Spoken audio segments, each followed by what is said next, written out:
पाकिस्तान के खिलाफ मुनज़्ज़म अंदाज में साजिशें होती रही हैं। मोरो में एहतजाज की आड़ में शरपसंदी की गई, पुलिस पर हमले किए गए, 8 पुलिस एहलकार 2 शहरियों को जख्मी किया।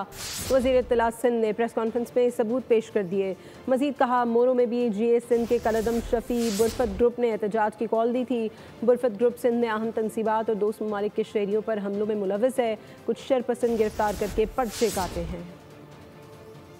एहतजाज में मुजाहिरीन के साथ साथ शरपसंद अनासर भी मौजूद थे, जिन्होंने मुंह पर कपड़े बांधे हुए थे। ये एहतजाज मोरो बाईपास पे 20 तारीख को हुआ। पुलिस पे फायरिंग की, जिसके नतीजे में 8 पुलिस एहलकार और 2 मुजाहिरीन जख्मी हुए।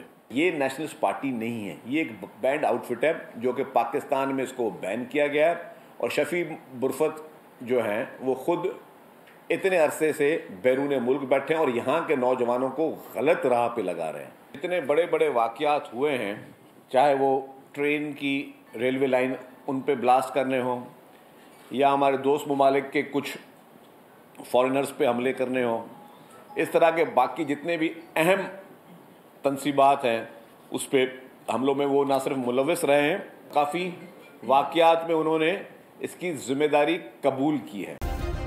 सब्सक्राइब करें और बेल दबाएं ताकि कोई खबर रह न जाए।